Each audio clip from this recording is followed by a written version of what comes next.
All right. Good evening, everyone. Good evening on a lovely, lovely fall afternoon here on the campus of Gonzaga University. Welcome to the Flannery Lecture webinar. This is our third semester holding the Flannery event as a webinar panel discussion during our COVID time. So thank you for taking valuable time this evening to discuss to listen to Dr. Anthea Butler, Dr. Cristina, Traina, and Ms. Stacie LeBlanc discuss challenges in Catholic identity, with special reference to three particular challenges: white Christian nationalism, queer theology, and the protection and flourishing of children. My name is John Shoveland. I'm a faculty member here in the Department of Religious Studies. And on behalf of our department, it's my pleasure to say a few words about this lecture series and to introduce our panel of speakers. But first, happy Feast of All Saints. Happy All Saints Day. Our event tonight is taking place on Monday, November 1st, the Feast of All Saints, a day set aside to commemorate the known saints, but also those saints known only to God. This is a day when Catholics pray for and reflect upon the departed, and contemplate the larger communion of which we are all a part. Tomorrow, November 2nd, concludes Dia de los Muertos, a holy day of joyful remembrance originating in Mexico at the confluence of indigenous and Catholic streams of culture, and celebrated well beyond. And since all of November is Native American Heritage Month, we have many reasons to be especially mindful tonight, not only of the Spokane tribal land on which Gonzaga University resides, colonized, unceded, beautiful, polluted land, but the Spokane tribal people and all of the original inhabitants of this region. As would be fitting a feast day of all the saints, let us acknowledge our place and its people. Those who now remain, those who have sought survival these last 200 and so years, and those who belong to a deep historical past spanning millennia, long before the settler colonial project changed everything here. We acknowledge all these people and commit ourselves to new and mindful ways of caring for their land, water, and air. The Flannery Lecture is made possible by the Flannery Endowment, established back in 1973 by Milo and Maud Flannery to promote the study of Catholic theology at Gonzaga. Tonight, we dip into that stream of support 48 years later, grateful for the many ways the Flannery family has contributed to our university life these last almost 5 decades. We have a member, as we always do, of the Flannery family watching tonight, not from the comfort of his own home, but from the comfort of our colleague and friend, the home of Patrick McCormick and Gay Tippett. Good evening, Pat. Good evening, Gay. Michael Flannery. Michael and his husband, Dean Lynch, attend these events unfailingly. Many thanks to Michael and to Dean for the many ways you support Gonzaga and higher education in our region. Thanks for your friendship, and thanks also for the gift of your great aunt and uncle, Milo and Maud, without whose benefaction, almost 50 years ago, we would not be together in this way this evening. So as we gather this evening, we are conscious of deep rifts and divisions in the US Catholic Church, and that these rifts are complex, multifaceted, and in need of further study and attention. Indeed, the rifts are on display not only among lay Catholics of differing sentiment, but among the US bishops themselves, seen in the last several general assemblies of bishops. Catholic identity, or better, Catholic identities, these are a dynamic reality undergoing significant tension and negotiation daily. Our speakers this evening cannot pretend to speak to all of that, but they do offer words of wisdom on particular facets of contested Catholic identity, namely the incoherence of Christian faith and white nationalism, the blind spot in which we minoritize, stigmatize, and fail to accompany and learn from queer Catholics, and queer people in general, and the ongoing need to become a child-centered community of faith. These are our topics of discussion tonight, though it bears mention that these focal points reveal an American bias or an American gaze on Catholic identity. So that Catholic identity in South Asia, for example, would give rise to a very different set of priorities and practices and enculturations, as would Catholic identity in Sao Paulo or Ciudad Juarez or Dublin, Manila, or Lagos. It's worth noting that our approaches to Catholic identity are unavoidably cultural productions, always contextualized, and therefore limited by time and space, and always standing in need of what Pope Francis lately has been calling synodality. Synodality. A synodal church is a church whose members listen deeply to each other, are in dialogue genuinely and authentically with each other, locally and internationally. A synodal church is a church whose members consult each other and make space for practices of rich inclusion, all premised on the fact that all members of the church have something to learn from each other. Indeed, synodality is referred to as a spirituality of journeying together, one that must become an educational principle for the formation of the human person. Listening, dialogue, consultation, inclusion. The Department of Religious Studies at Gonzaga chose these speakers and these topics tonight, convinced that we have something to learn from them. Each of our speakers tonight will speak for about 15 minutes, after which they will engage each other and you, the audience, in conversation.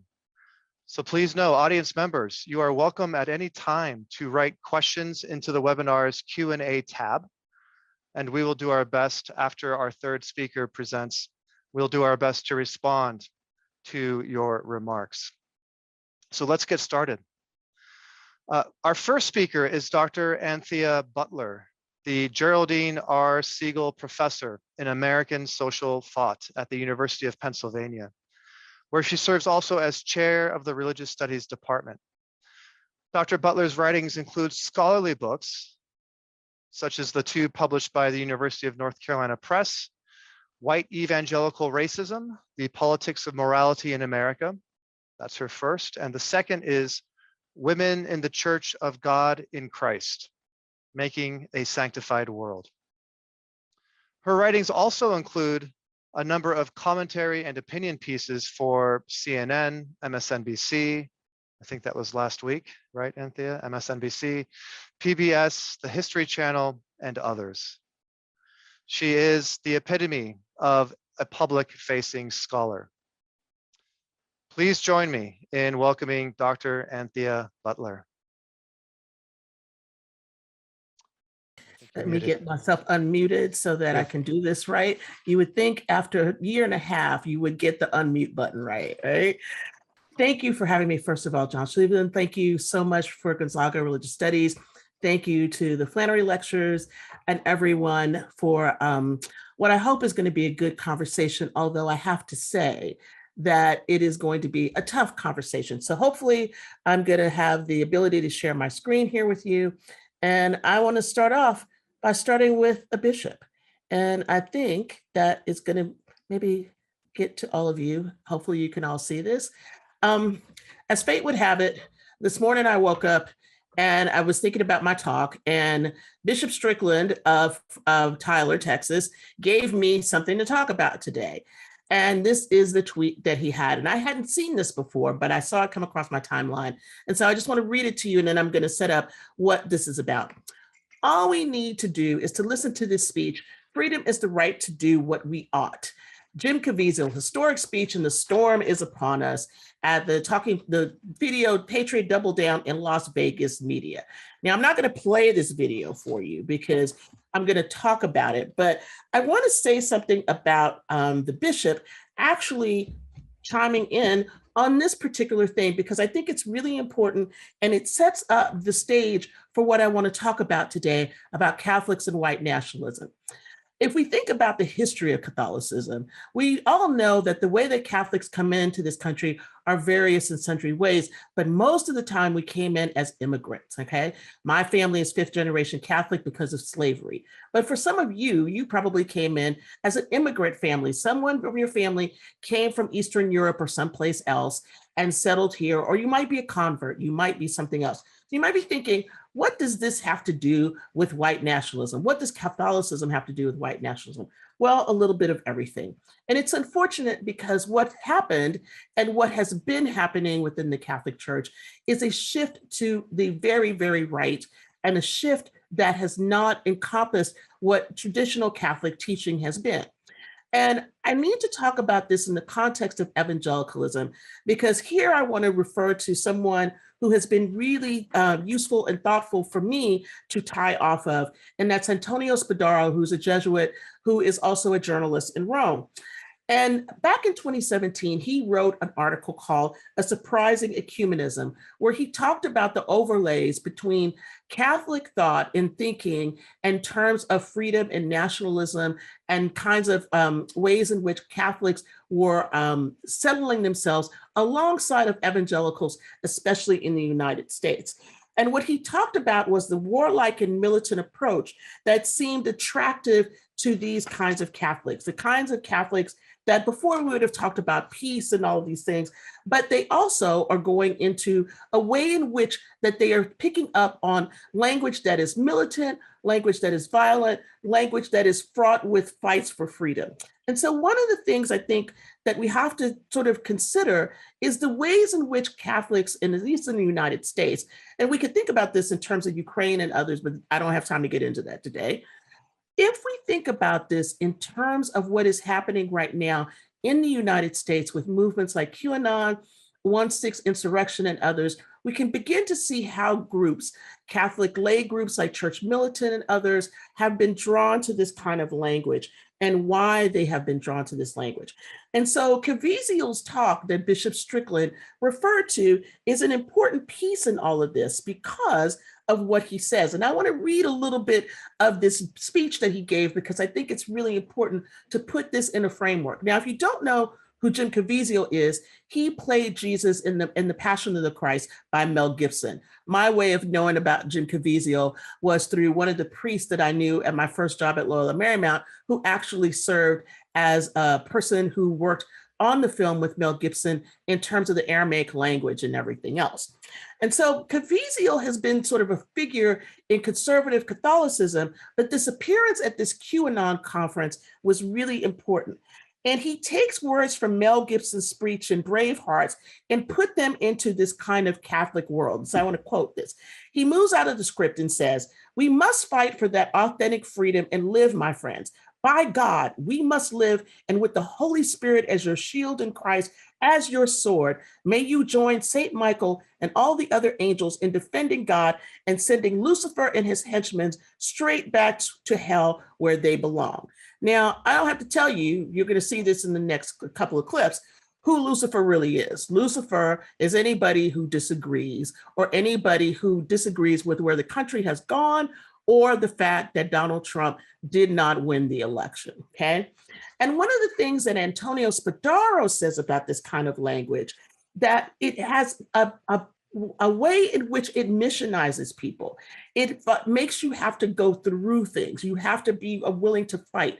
And this idea about freedom and how we talk about freedom folds into white nationalism, especially now with what has happened during the 1/6 insurrection.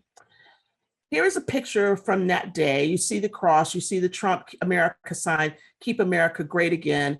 There's some flags that are in the back. And I haven't shown the most violent pieces of this, but I want to talk about 1/6 as not just an insurrection against the government in order to keep Donald Trump in power. It was more than that. It was not just an insurrection. It was basically a white supremacist insurrection that had religious overtones and religious foundations to it. What people have not paid attention to, and what has been hard for those of us who are religion scholars who study this, is to actually help people understand the religious undertones of what happened here at the at insurrection, and also what happened in the lead up to the insurrection. Most of you probably have not paid attention to this news, but there were religious meetings that were happening in December of 2019 into 2020 into 2021 that were all going into how people needed to think about this, pushing towards violence, pushing towards the way in which to categorize anybody that was not conservative, anyone who was not white or into white supremacy, into a box that basically said, here are people who are not for us and also not for freedom. And so if you put this all together with what happened on 1/6, and also in the ways in which we've had to think about what has happened since then with the coronavirus, this language about freedom and how freedom has been appropriated has taken on a different meaning.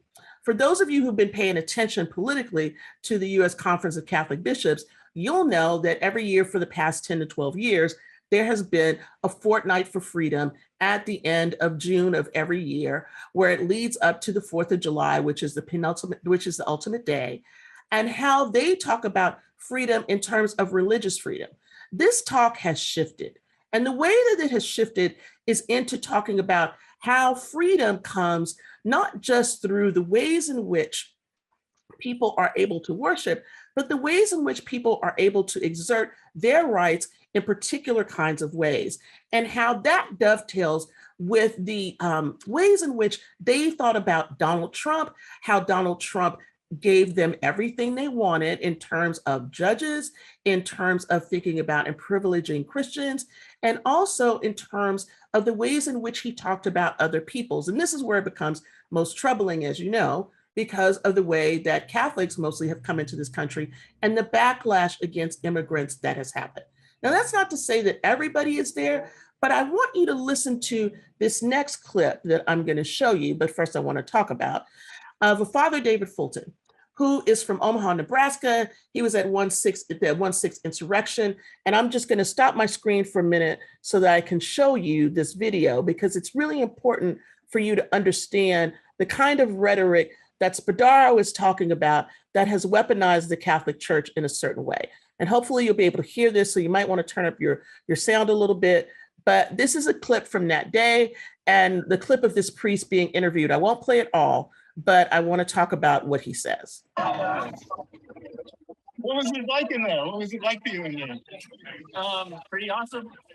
Yeah, I wouldn't get way up there, but the crowd was awesome. The atmosphere, it's good to see so many people who care about the country, concerned about the country, people who know what's going on, the obvious deal, and hopefully we'll be able to take this into our local communities and do something. I think the preference of sports, where you have sports fans, they say what we're going to do when we're not on the field, but we can't be spectating. We need to be doing something individually. We need to be taking whatever platforms we have and make our country better. Now, what kind of prayers have you have people of faith been saying? Because it didn't seem to help Trump at all. What happened? Why did God abandon Trump? God has abandoned Trump. People have free will, and they have a bunch of evil going on still. So God doesn't abandon us, but God's ultimately going to conquer. Now, God was on Trump's side, right? Yeah, God's on the side of the good.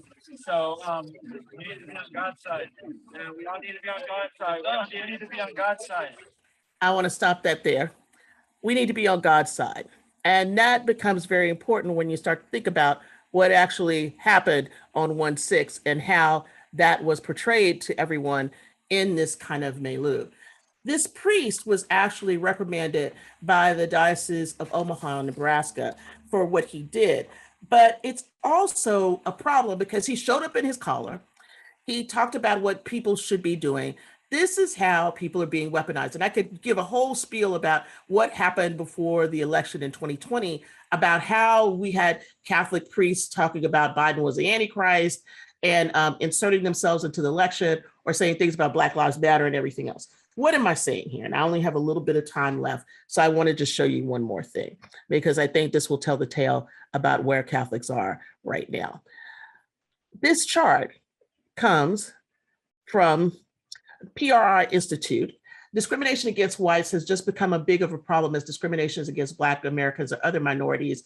This is 2015 to 2020 by white subgroups. I want to point you where my cursor is to white Catholics and how that number has increased or decreased a little bit, actually, from September 2019, where you see the color codes, to October 2015 to June 2020. This is a pretty high number that 51% of Black Catholics believe that they have discrimination problems just as much as Black people. So what does this say to us? What does it say about what is happening in the American church right now? And I want to stop here because I want to say a few points that I hope will help you sort of frame where we are about this conversation, and at least where I am about this conversation.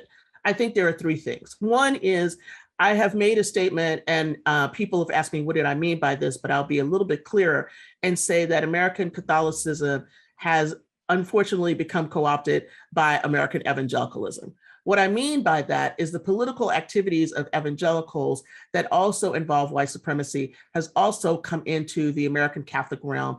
And it doesn't help that we have had fights about communion. It doesn't help that we've had people critique Pope Francis and say that Benedict is really their Pope. All of these things are of a piece. And part of that has to do with where we are in terms of nationalism in this country. So that's the first thing. The second thing is, I think it's really important to interrogate the ways in which Catholics have not been able to deal with their own racial issues within their communities, within their parishes, and on the level of the bishops. We have had all these sorts of statements in the 1980s and beyond. The last statement came out about 3 years ago, and there was supposed to be a big thing that came out about that. That has not really happened. We are wrestling in the Catholic Church with race and racism, and we have to begin to find ways to really talk about this.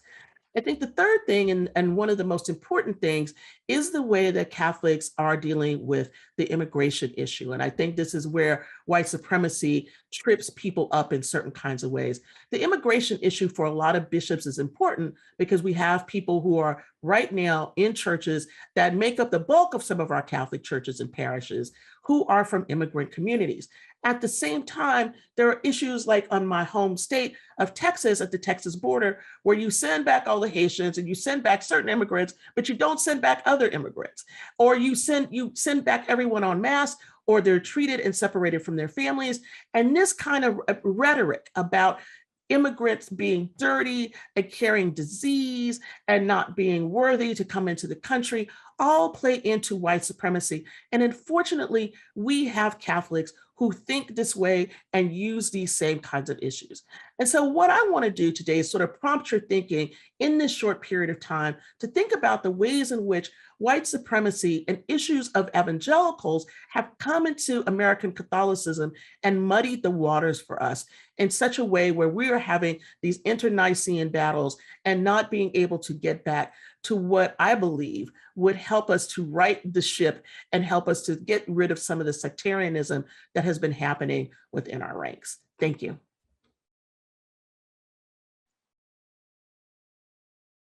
Thank you so much, Dr. Butler. We know from the Pew Forum, there's plenty of data to back up some of these comments that you're offering, to be sure.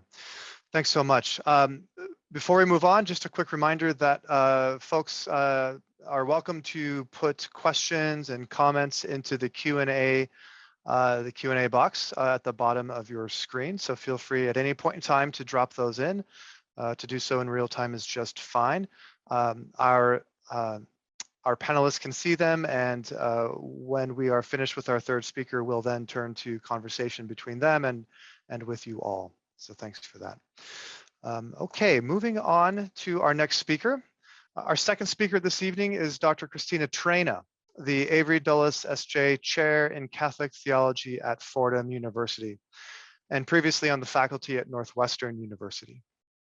She has served on a variety of journal editorial boards and as a board member and president of the Society of Christian Ethics.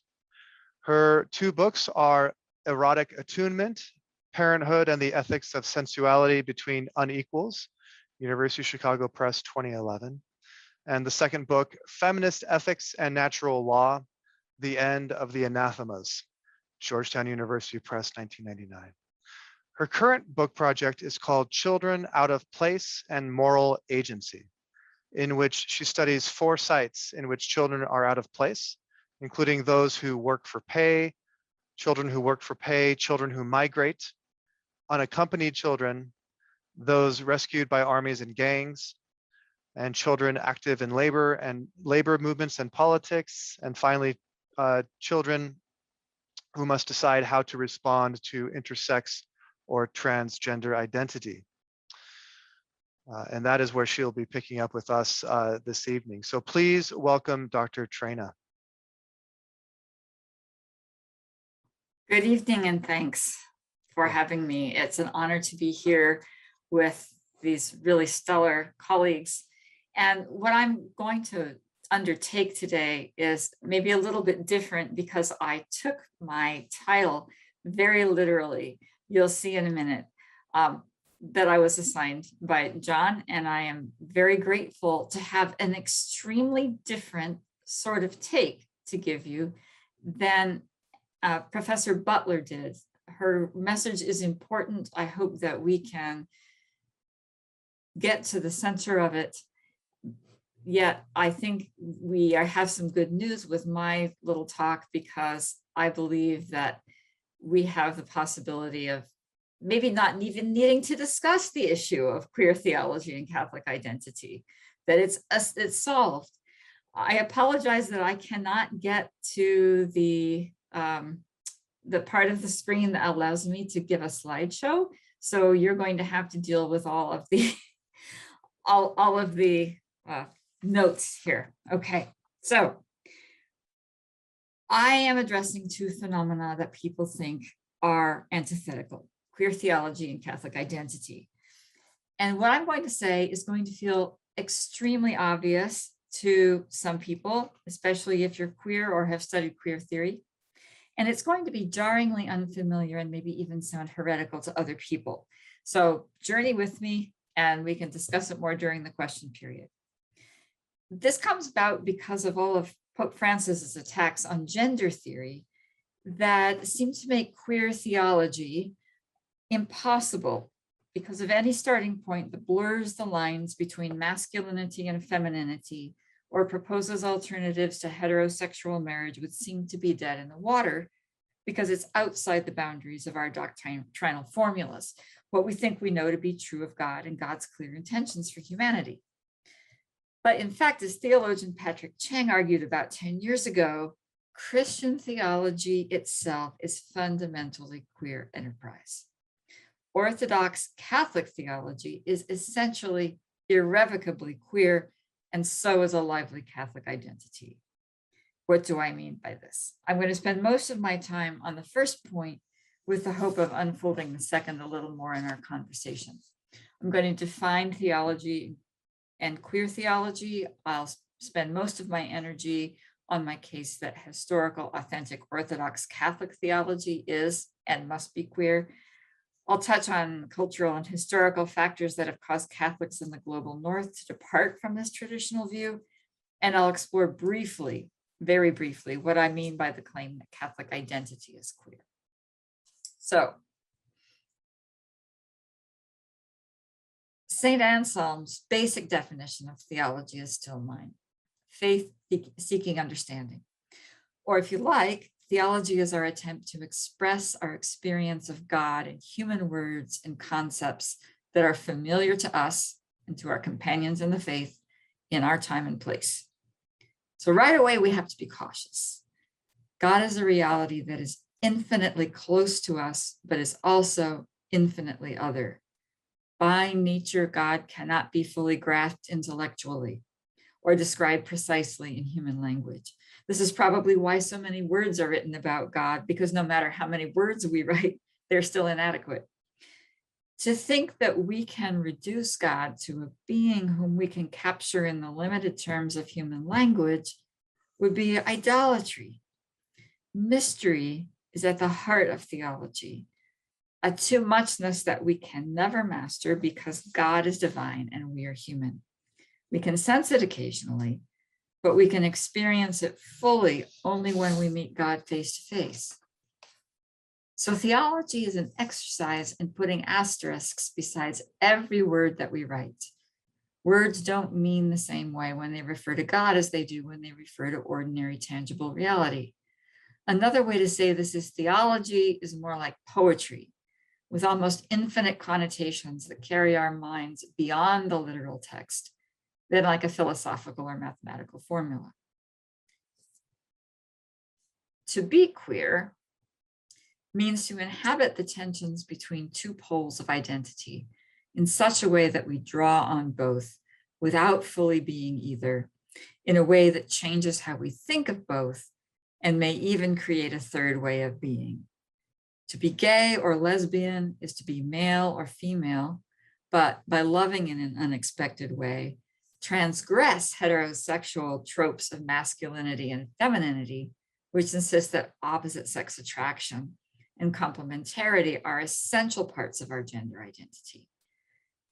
To be non-binary is not to erase gender, but to inhabit both genders fluidly, destabilizing what seem to be firmly delineated sets of masculine and feminine characteristics. To be intersex is to have both genders inhabiting oneself, again in contradiction to the rules of gender distinction. To be trans has many meanings, but one of the most common is to embrace one's true gender without entirely abandoning the body or the memory of one's dead gender.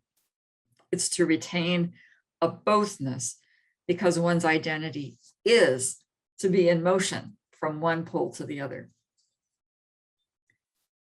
Queer theology, and I'm sorry I couldn't find the graphic that has the black and brown stripes in it, or the trans stripes either, has, and a cross.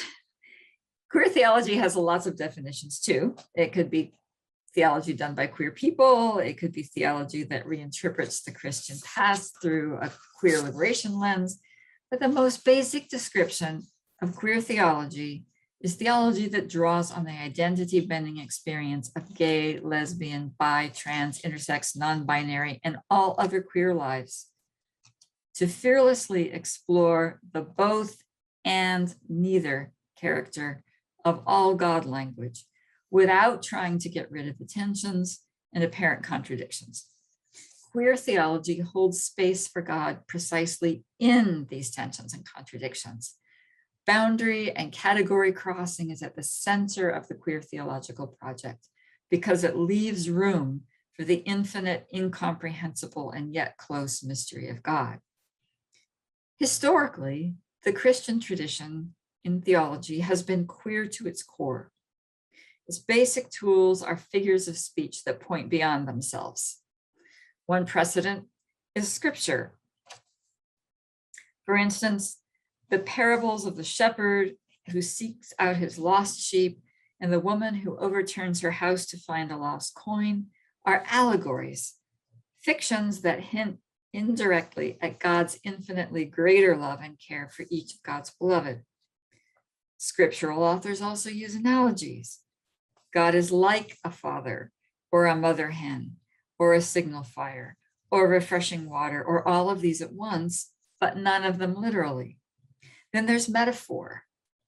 The God who nags and reprimands Jonah and relents from punishing the city of Nineveh, as if God were a fickle person who spoke in ordinary ways and granted and withdrew support on a whim.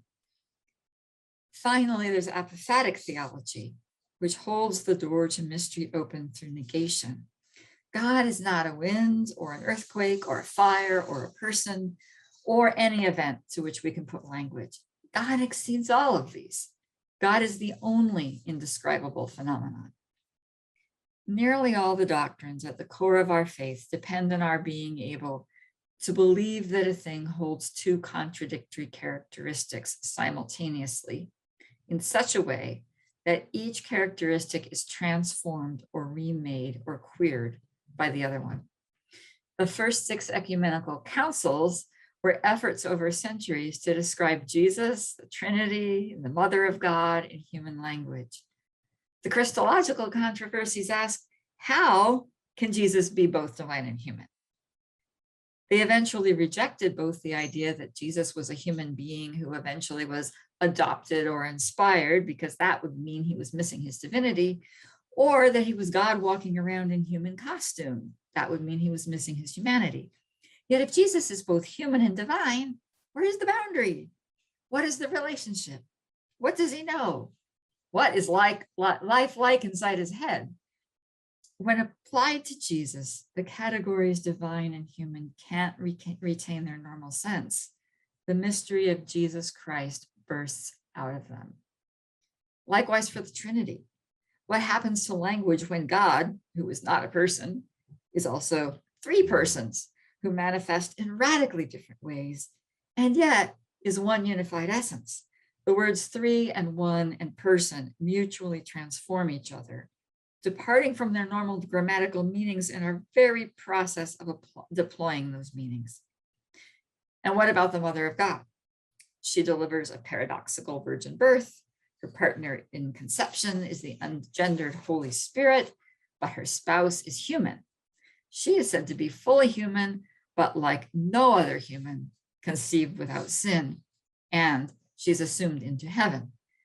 She's not a goddess. She's a fleshly person, but she's not a human being in the normal sense of the word either.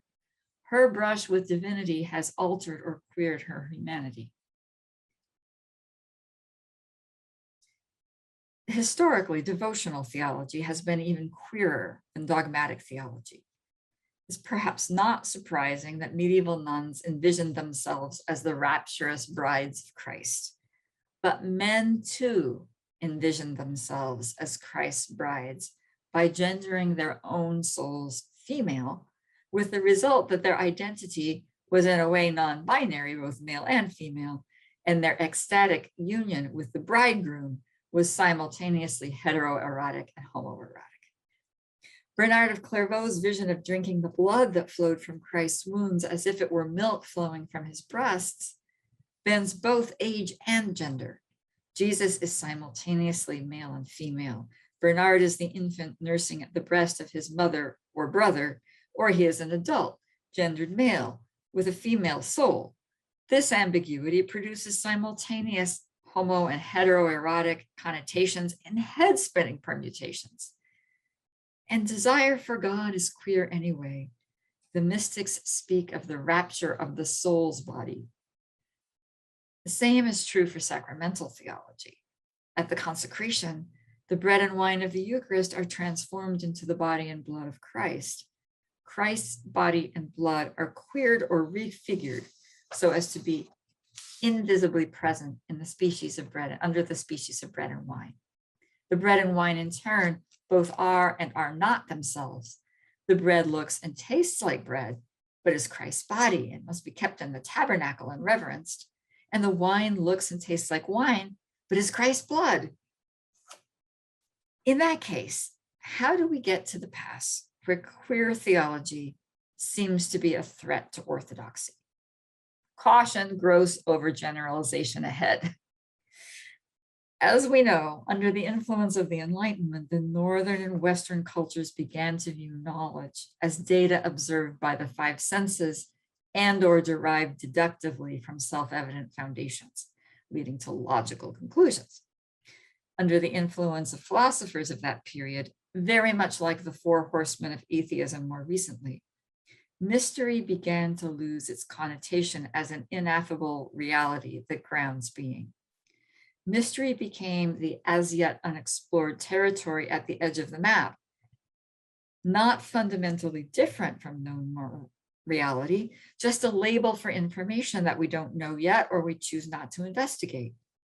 With the Reformation, Protestants and Catholics both took the Christian proclivity for statements of faith, like creeds, to new extremes, at times creating modern scientific theologies of formulaic propositions and conclusions.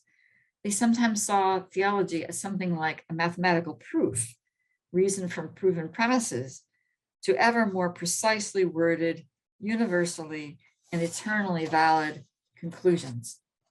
In the Roman Catholic Church, this also meant reinterpreting medieval scholastic summae as systematic proofs, rather than what they truly were, debates or scripts of debates committed to paper.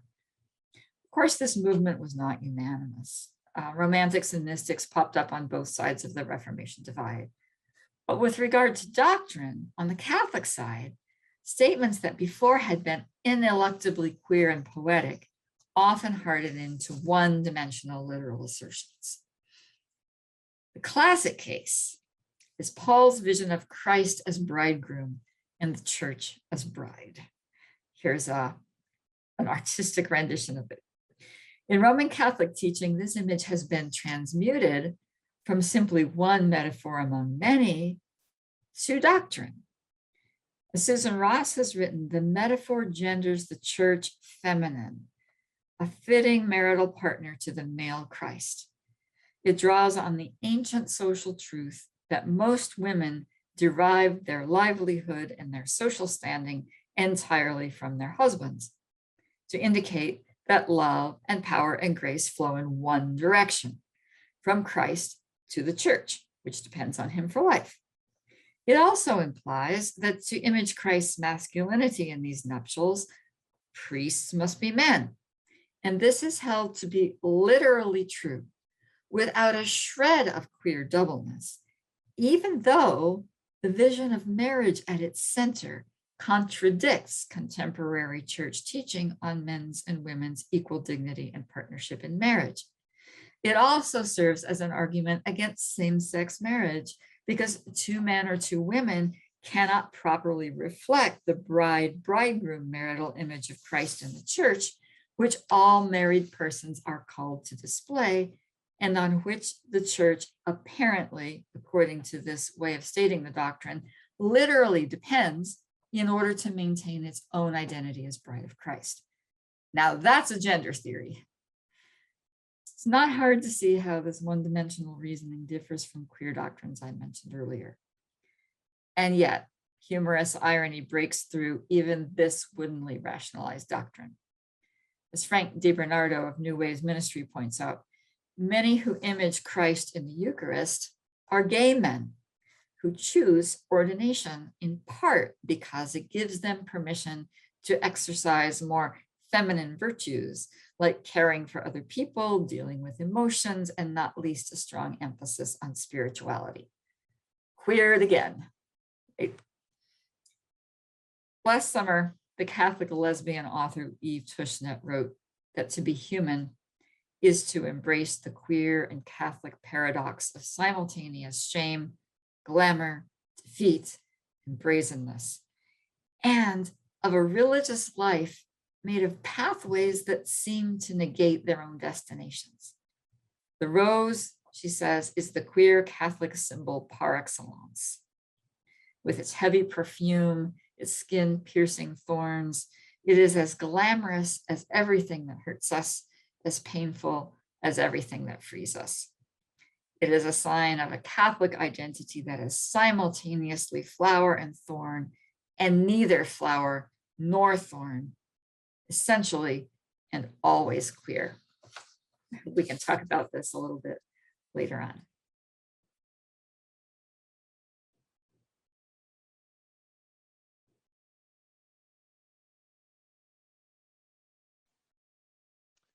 Thank you, Dr. Traina. Thank you so much.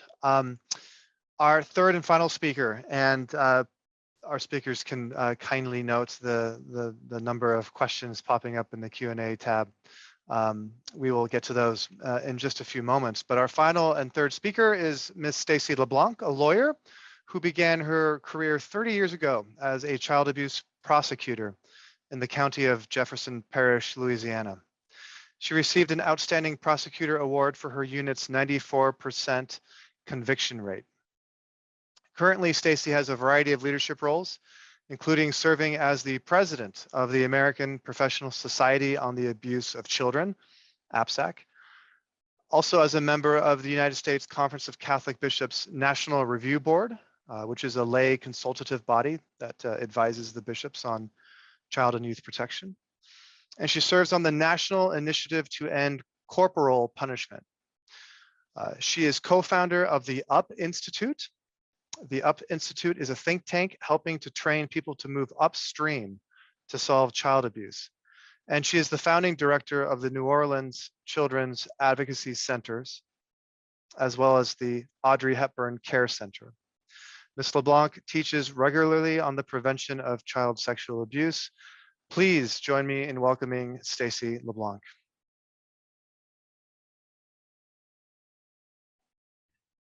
Thank you. I'm Stacie LeBlanc, and thank you, Dr. Shivlin, and thank you, the voices that we just heard, the poetry that was spoken by Dr. Traina and by Dr. Butler. It was so inspiring. I'm so honored to be here tonight and share with you something that is so meaningful to me. One of the things that's not in my bio, and I feel like I need to state, is when we're talking about challenges in Catholic identity, I was faced with this pretty early on in my career. I got out of law school after graduating from Catholic law school, starting Catholic kindergarten, Catholic grammar school, Catholic middle school, Catholic high school. And after graduating, also getting my master's in early childhood development, it was pretty early on in my career in the state of Louisiana that the first case that most note as being prosecuted and then civilly brought to justice occurred in Lafayette Parish. And it was always a challenge, as we're talking about challenges in Catholic identity, for me to be growing as a professional, 10 years doing prosecution, 19 years running a medical program and a CAC, and then nationally working in this field. Many, many times I'm challenged about how I can do this in the face of what's going on in the Catholic Church with the sex abuse scandal. But it was always interesting to me, and I just wanted to start with one anecdote, that the first case that I tried, my Catholic identity showed up, and it was actually in this particular case in 1991. There was not a dry eye on a juror, and in less than 10 minutes, they came back and held a father accountable for the aggravated rape that he had committed on both of his children.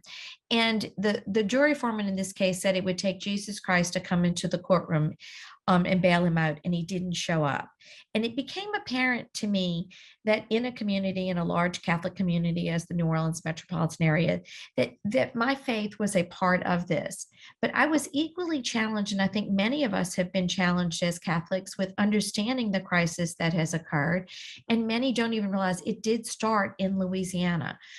But what I want to focus on today is not just what we have done downstream to try to prevent the atrocities that have occurred at the hand of some clergy, but to also point out that there's a positive legacy that many of us as professionals across this country, nationally and internationally, have been able to learn from the church, hopefully never to make the same mistakes, but to understand that this problem crosses all religions, all races, all sexual orientations, and all socioeconomic. We have found that one of the first things that had to happen that I did as a young prosecutor was go to the Louisiana legislature, and we changed our statute of limitation. The majority of the cases that have occurred that make children vulnerable have been delayed. The average time that John Jay studies, in all of the studies that were done that the National Review Board actually founded to get that done, is that the 20 to 30 years is the time that it's delayed. But in order to hold someone accountable, that time, usually the statute of limitation in each state has passed. So we passed laws in Louisiana so that we could go back and hold accountable perpetrators who have done these sins in so many years prior. One of the things I think is important to note as we're talking about this and as it relates to our Catholic identity is that child sexual abuse, the prevalence of child sexual abuse, the CDC is sticking with 1 in 4 girls before the age of 18, 1 in 6 boys before the age of 18. One of the positive legacies is that because of programs like Darkness to Light and Virtuous and Peridium that many of you have probably gone through Safe Environment Coordinators and throughout this community, we now show that 94% of Catholics who are in any way engaged in church activities, volunteer activities, and school have gone through these programs. Because of that, these programs, we now recognize that child sexual abuse has been brought down to 1 in 10. Now, when we compare that to other phenomena that impact kids, that's 19 times more common than intellectual disabilities, which we used to call retardation, 30 times more common than child autism, 75 times the rate of childhood cancer. I often ask the question, if I was with you in a live audience, that, when we talk about cancer, breast cancer, and I'll ask folks, what is the color of breast cancer? Everyone, what is the ribbon that people wear? What are the color of the tennis shoes? Everyone will note that it's pink. But when we think about it, it's 75 times more common than children are being impacted by child sexual abuse than childhood cancer. And I'll ask, what is the color of the prevention of child sexual abuse? And many people don't know. Now, we'll give you a hint. It's always the color of my slides. It's the bright royal blue. It represents, in some ways, the bruises, the black and blue bruises that children incur from child abuse. But we now recognize that child sexual abuse is declining to 1 in 10. And yet we still have to account for the fact that as Catholics, as theologians, we have to account for the fact that there was a huge surge in what's been reported. And no matter how we look at it across all fields and across all studies. So the core findings from the John Jay study recognize that this huge surge occurred in the 70s and it has declined. So many people are celebrating, well, look, it's brought it down. But we have to note that even when we've looked at these trends among other studies, such as the Australian study, the CARA study, and other studies, and even the Bishop's Accountability website, we have to recognize that there was a very large number, and the Bishop's Accountability takes that number to 20,000 children who were impacted by childhood sexual abuse at the hand of clergy.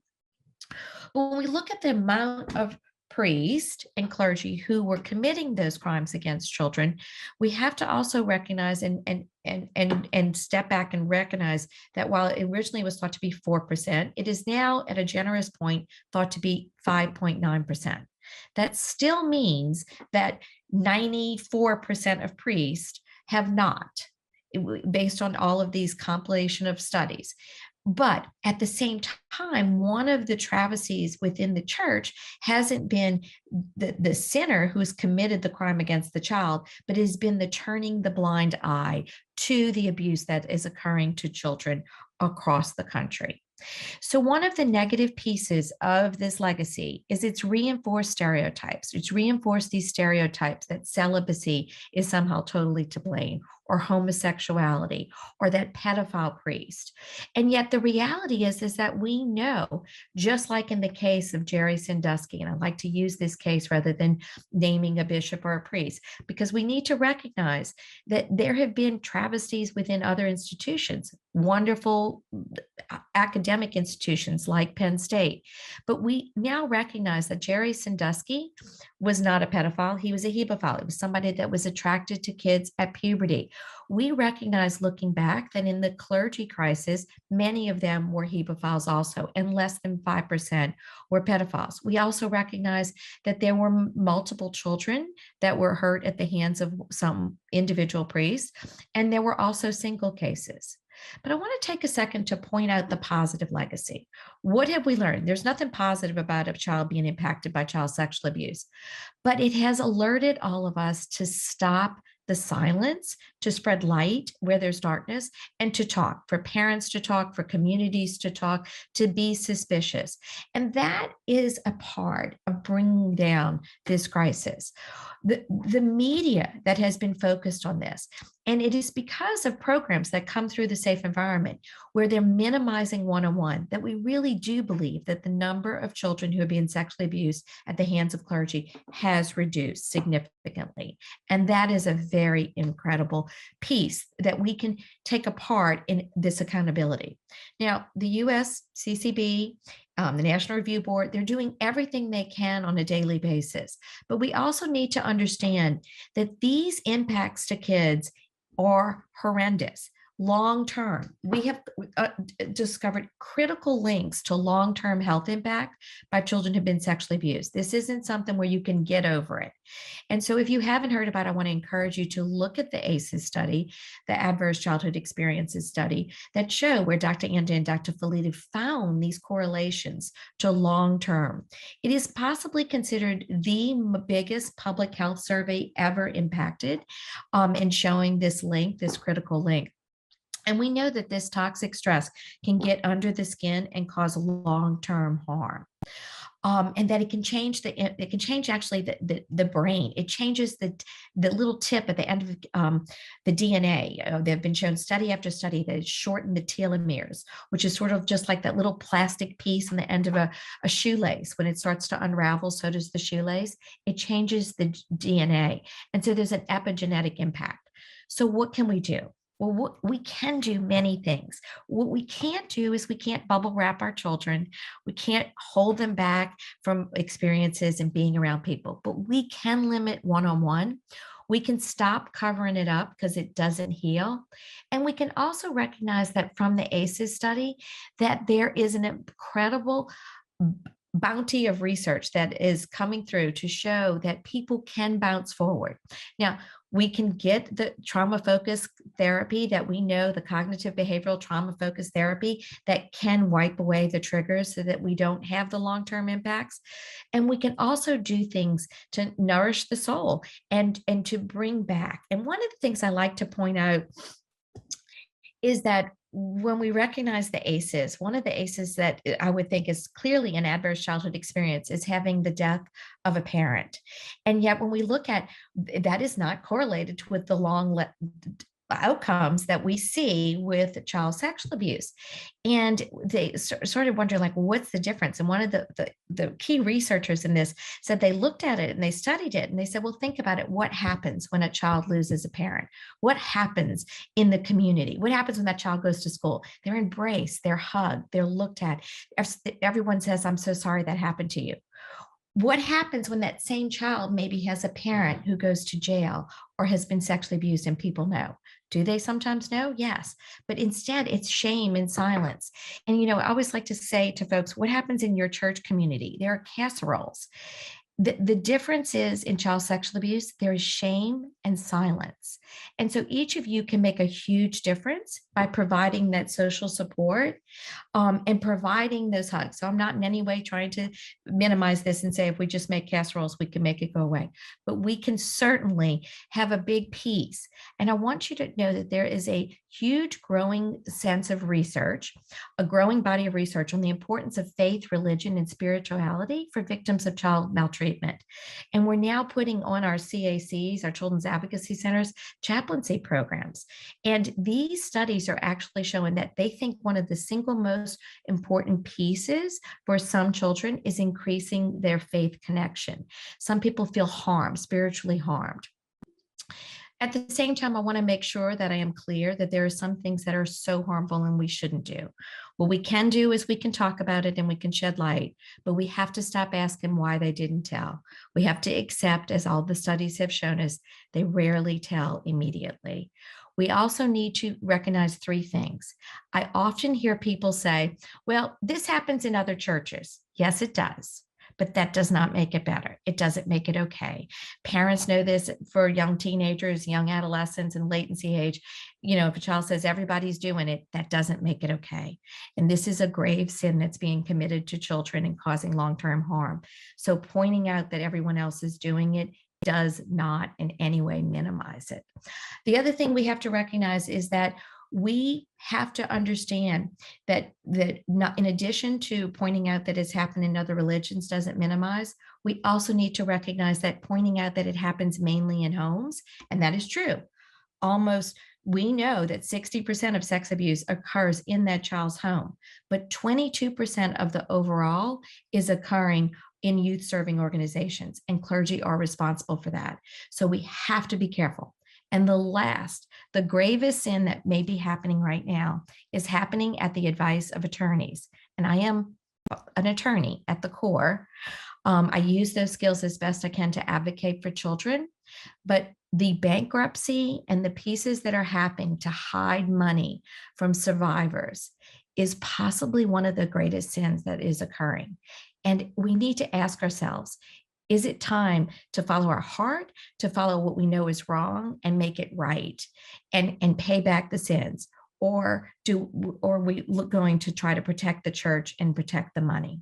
So I want to invite each and every one of you to join us at the intersectionality of faith, religion, and spirituality.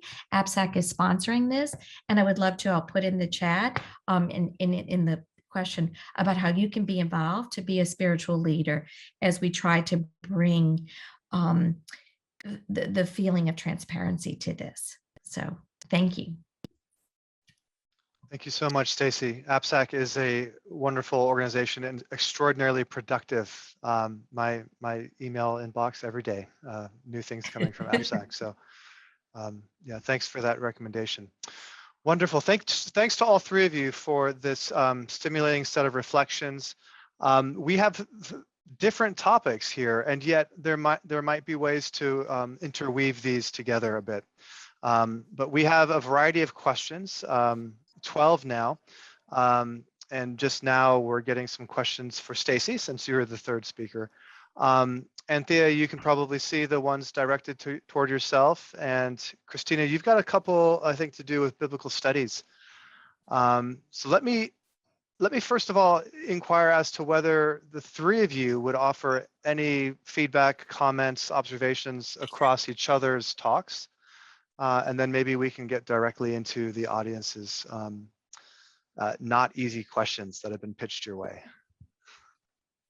So any observations from the three of you across each other's talks, or should we get straight to the audience?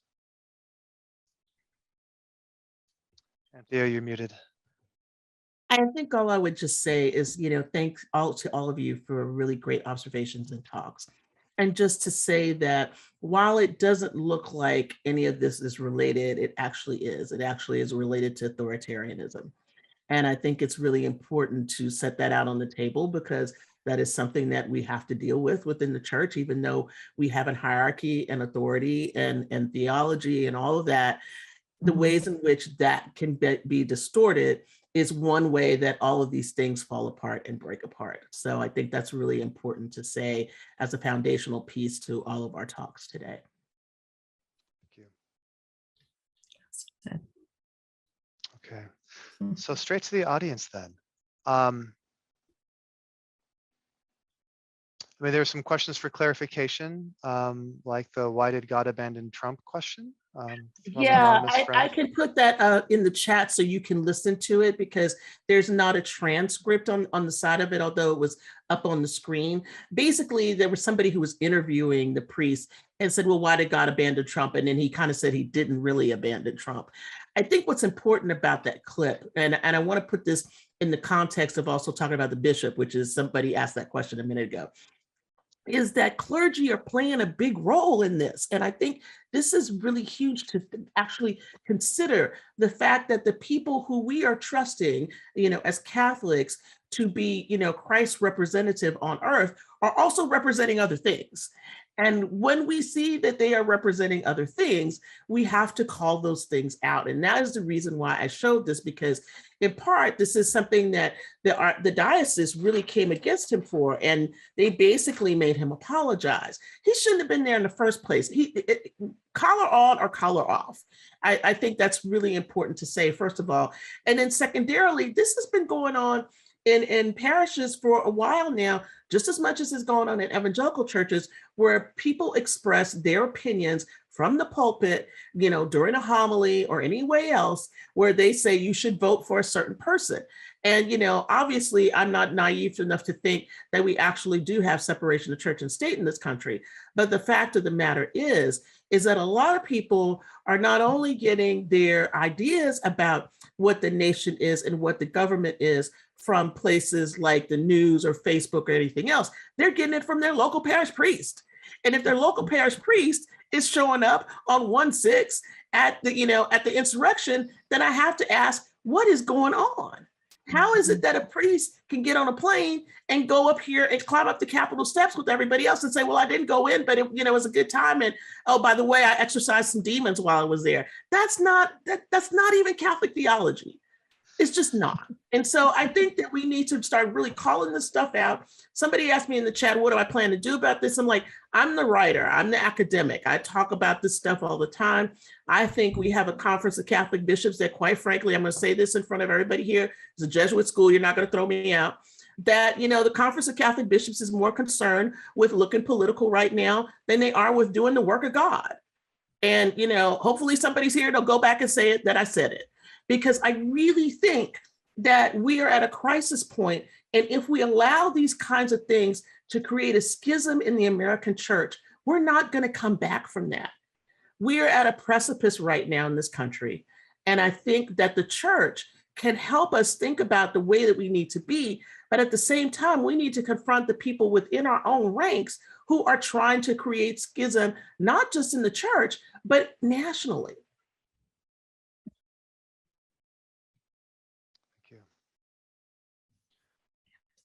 I wonder, Christy, if we might move to the question, around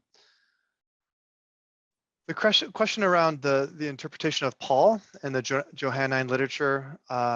This was the anonymous attendee at 6 p.m. Can you speak to the reality that bishops? Oh, sorry, I'm looking at the wrong one. Yes, 551. I apologize. Would you be willing to comment on whether the central image of the church in both Johannine literature and Pauline literature, the church as the risen body of Christ, queers the person of Jesus by implying that while he was historically a human man, his risen presence is made concrete in history through disciples of all genders and no gender? I would simply like to say, yes, what they said, right? One of the problems at the moment is that might be a theologian who wrote that. We'll see. I agree completely with the commenter.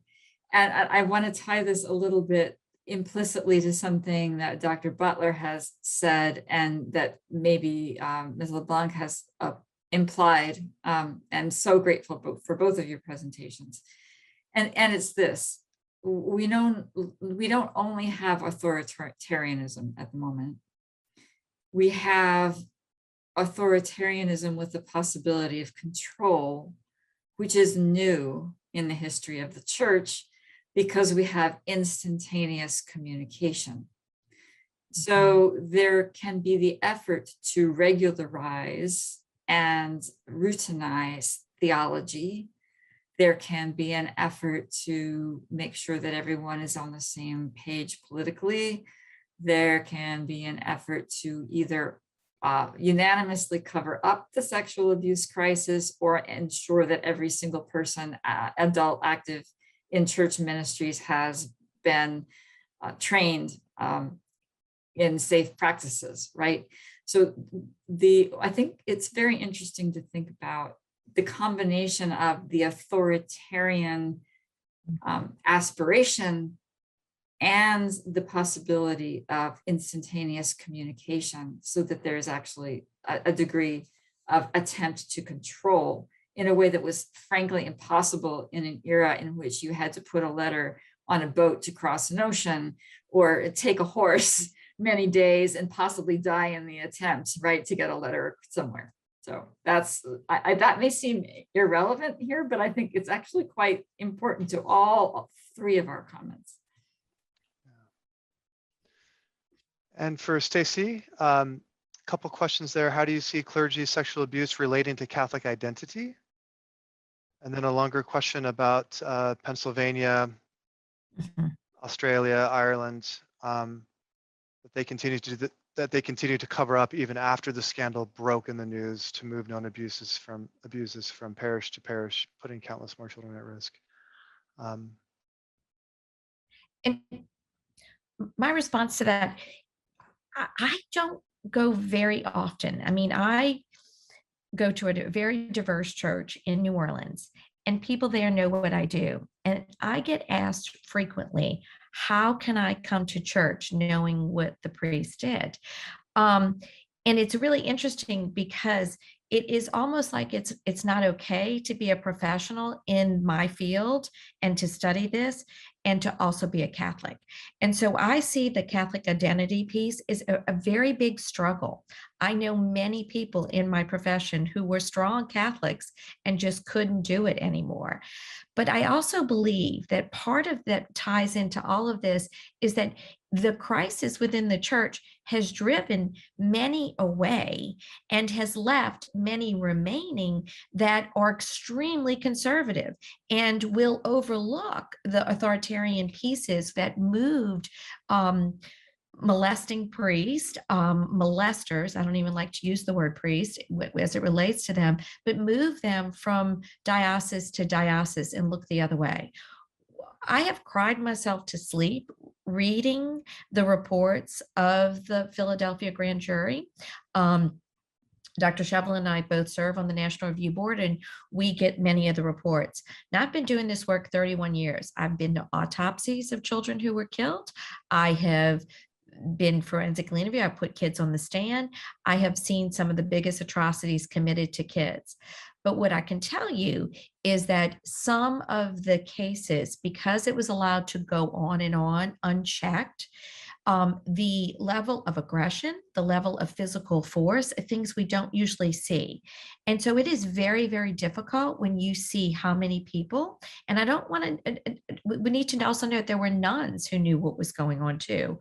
And so we need to make sure that we understand that the entire system, it's a systematic failure, and we all have a role in it. And I think that we're all going to need to use our voices to amplify the voices of children and amplify the voices of the survivors in order to give them a path out for all of us.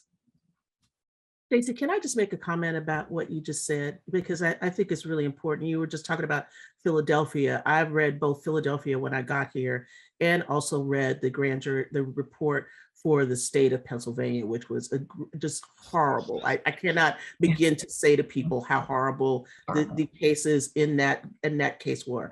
And I think, you know, one of the things that is important to say, because this is back to authoritarianism, and I've talked to and have had friends who have been abused by priests. And I think one of the things we need to say here is that our very theology brings us to this point of believing that people represent Jesus Christ on earth and that they can do these things. And so the dichotomy between what somebody is doing and what they are supposed to represent is broken. And that also really needs to be addressed. My first parish in LA, and there's somebody in the chat who knows about where I went. I did a service there with another faculty member to bring healing to that congregation, because there had been people who had been molested by this priest, but there were also people who were in love with this priest because he was popular. They loved him, but they were both in this healing ceremony about this. And so when somebody's asking me, how do we get these things fixed in the church? I think we got to come to the ground that we know about. We need to come at this, the beginning is, how do we deal with this in the way in which people's faith, can at least be sustained. And if it is broken irrevocably, then we need to understand what did that. Is not them hardening their hearts, but the abuse that happened to them, and that they need justice for that. So, in the Pennsylvania context, I've been sick of the fact that they've been fighting with the state to not let the statute of limitations go up. These are the kinds of things that are the injustices, and they are injustices that need to be addressed, and they're injustices that need to be dealt with. So I just want to thank you, for the work that you're doing, and to help people understand how really just difficult this is to be reading and hearing and dealing with people who have had this massive amount of not just physical sexual abuse, but spiritual abuse happen to them. And thank you for commenting on that spiritual harm. It's real and it's recognized. And finally, we're getting the research to show the spiritual harm that's been done. If I could chain on to something that Dr. Butler said, I'm so grateful for these comments, because I've worked actually a bit on child abuse myself, and also have an experience with the community that suffered from it. one point that I think has been made, and I just want to magnify, is that we're talking about clericalism and authoritarianism, but clericalism and authoritarianism don't exist simply in clergy. They exist in lay people. Mm-hmm. Otherwise, the whole system would fall apart. And one of the points of this whole idea of synodality, which, by the way, a large number of members of the USCCB are resisting massively, is that all members of the church, and even people who have left it and may never have been members, are welcome to the table on par as equals, right? To discuss, to allow the Spirit to move. And lay people are going to have to undo their habits of clericalism, right? Because it's partly our fault that those have been maintained, that structure has been maintained. If we don't support it, it can't be there. It's stunning how spontaneous it's there, how spontaneously it presents itself. See, I believe a couple of students, this is for students, so let's put them in the center for a moment. From Jessica, will it ever be possible to end white fragility? And then from Gunnar, apologies if Gunnar is not a student, I think he is. Dr. Butler, could you please restate what you believe should be done about the problem of white supremacy in the church? Okay, so the first one, can we get rid of white fragility? I don't know, ask white people. I mean, you know, this is where I come back on you and I say, that's not my problem to fix. That's your problem to fix. And if you're not white, that's great. But I like to always say to people, it's like, you can't just keep looking to the people who got done over and done wrong as the people who can fix everything, you know, because that's just not going to work, right? That's number one. And so the second question was, say that one to me again, about what do I think that the issue should be? How do we get rid of white supremacy in the church? Correct.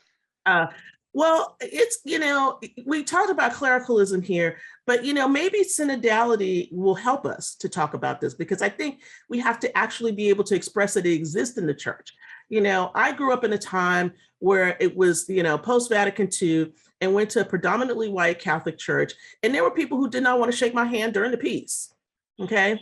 This is the way it is. This is what I lived with as a Black Catholic, because already, you know, you're in some places like Texas, you're an anomaly. If you were in Louisiana, you wouldn't be, or Chicago or someplace else. But I mean, something as simple as somebody just shaking my hand during the peace and not turning away from me, you know, and that has happened to me, you know, time after time. And I think that this is the, you know, this is the thing that we have to start to deal with. We have to start to deal with this on a parish, personal, individual people level. What is it about that you cannot shake my hand during the passing of the peace in a place where Catholic C means the whole communion of Christ and all of this other stuff? You can't shake my hand. So how am I supposed to deal with the rest of this issue if I can't even get a white person to shake my hand, you know, during the mass? And this is where I throw these questions back at people, because I think what is normal for people to ask is this: well, how do we fix this? Because I talk about it, I'm like, I'm just here to bring the message. I'm John the Baptist. I am not Jesus. And Jesus didn't even fix it all, because basically look at how this has gone, right? You know, so I think we got to, you know, realize that it's up to us to start to look at ourselves in a way and say, where is this in effect in my life? Where am I dealing with white fragility? Where am I dealing with, you know, accepting these kinds of issues about white supremacy? I said on Twitter today, there was a clip from, I believe it was North Carolina Lieutenant Governor, who talked about, in this very kind of Christian militant way, about how we're going to have to fight for our freedoms and everything else. And I said, listen, white supremacy is not only about white people. It's about people who accept the premise of white supremacy, and they don't even have to be white. And so that's part of this problem. It's like, there are ways in which this becomes very insidious to all of us. And I think that, you know, I try to pay attention to Jesus, who he himself was not, you know, a person who was not, how shall I say this? Because it always scares everybody.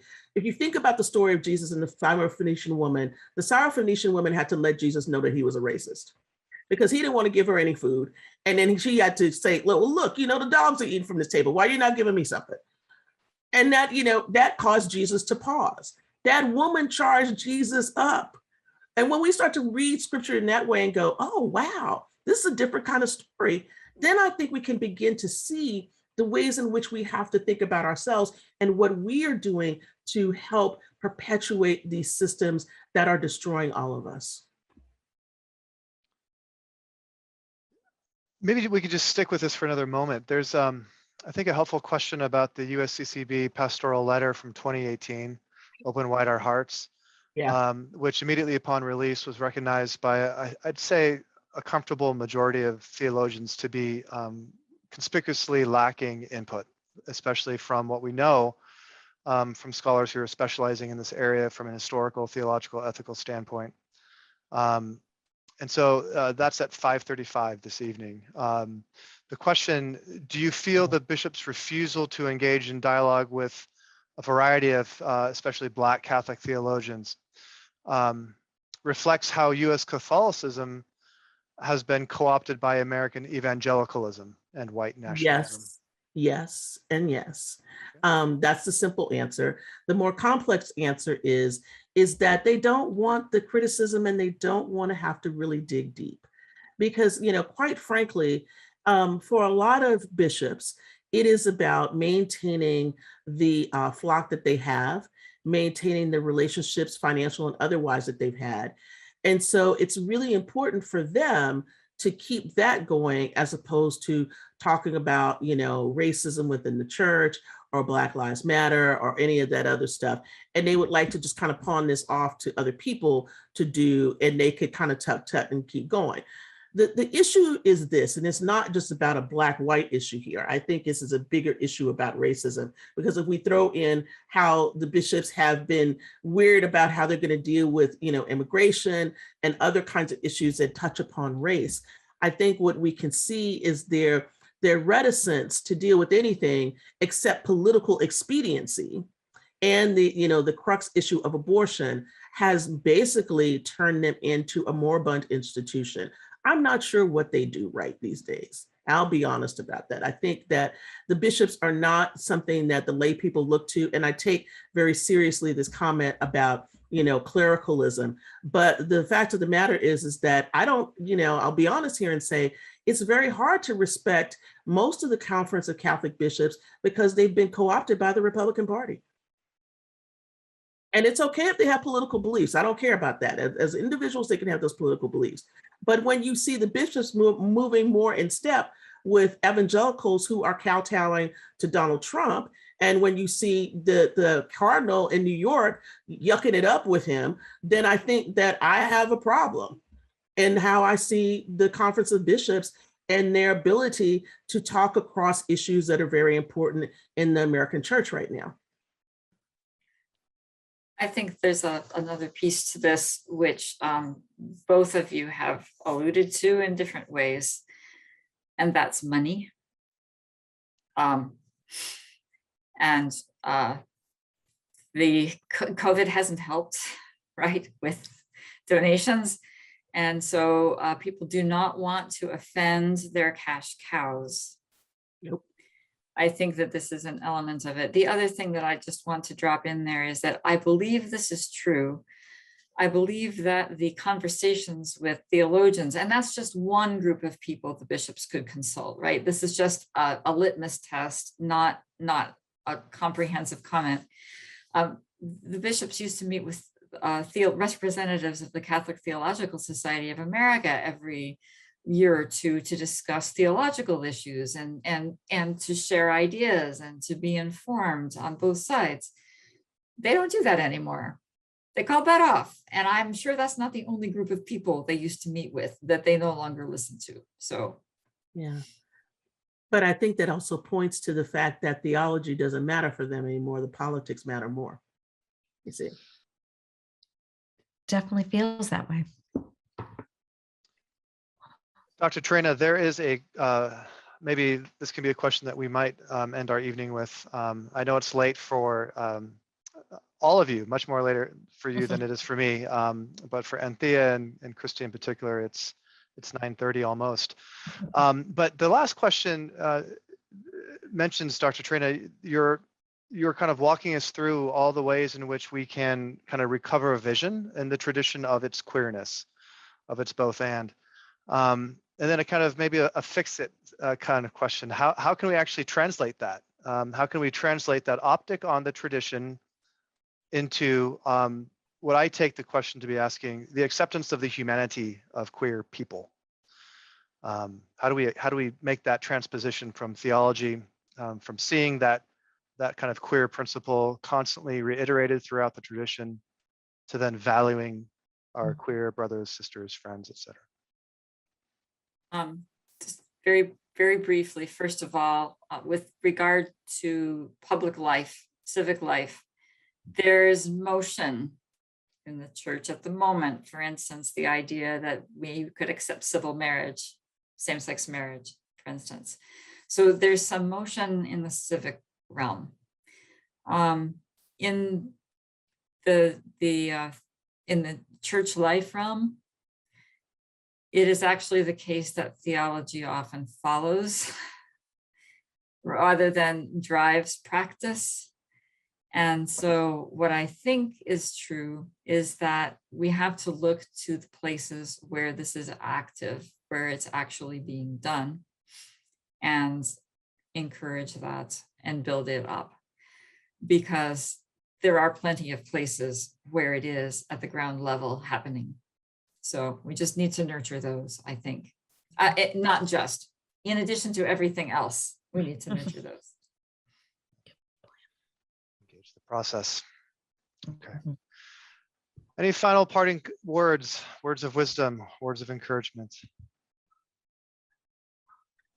Well, I'll leave with St. Ignatius. Don't make any decisions in desolation. And I'm hoping we're not in desolation right now, but I think that we do need to consider where we are as a church and try to think about what our real identity is. I think about this a lot, and I think about the reasons why I have chosen to stay despite a lot of things, and why I still consider myself to be a Catholic. Maybe it was because of a praying grandmother, I don't know, a mother who prays the rosary every day, that could be it. But I also think it's about the people of God and trying to understand where we're going and what we're doing. And that is a very mixed bag right now. And I don't look to leadership to do that. I look towards the people who are sitting with me on either side of the pew and hope that we can get together and make something better of this than it is right now. Absolutely. All of this sort of critical energy and commentary is coming from within the Catholic context. I mean, so none of us are walking away. We're sticking in, and we're making effort where effort can be made. So viewers and listeners should know that we are insiders, not outsiders poking holes. We are insiders. Okay. Well, thank you so much, Dr. Cristina Traina, Dr. Anthea Butler, Ms. Stacie LeBlanc. Extremely grateful for your comments this evening. Our Department of Religious Studies values these conversations immensely. Your voices are valued immensely. We hope people down the camera value this as well, and that especially for our students, that some work in their courses is being done right now, ways in which they might be able to build bridges across this event and different courses that they might be taking, different professors that they might be having, different majors that they might be studying. So to them, we wish them all good things, and to everyone else in this discussion, thank you so much for your participation, for your comments, for your questions. Please know that the spring Flannery Lecture, we are intending it to happen in real time, live here on campus. Dr. Natalia Imperatori Lee of Manhattan College, March 30th in the new year, March 30th, 2022, here in Hemmingson Ballroom. So please stay tuned for more advertisement and notification of that event. But this Flannery webinar will be posted on our departmental website in due course, probably within 2 weeks, for students who might need to revisit a comment or two from our esteemed speakers. Please know within 1 to 2 weeks, it should be available for you at the Department of Religious Studies website. So without further ado, have a wonderful evening. Happy All Saints Day, All Souls Day, and we will see you next time. Thank you. Thank you.